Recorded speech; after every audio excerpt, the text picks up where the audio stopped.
В България напоследък на сватбите всички говорят за едно – как ще влязат младоженците в залата.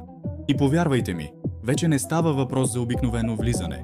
Сценични ефекти, силни емоции и истинско шоу. Това търсят всички. И точно за това искам да ви разкажа за Double Show България. Екип, който превръща всяко влизане в незабравимо преживяване. Това, което ги отличава, не е само музиката. Те се преобличат 3 пъти с различни костюми по време на събитието. Така всяка поява е нова изненада.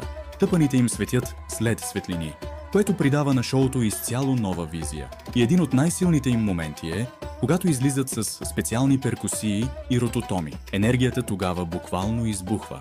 Когато младоженците влизат с тях, залата се превръща в сцена. Гостите започват да снимат, всички говорят само за това.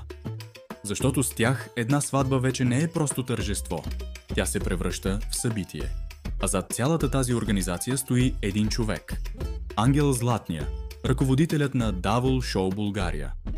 Той лично стои зад всеки детайл, всяка поява, всяко шоу. Ако планирате сватба и искате тя да е различна, да бъде запомнена и да се говори за нея дълго след това, това е екипът, който трябва да присъства.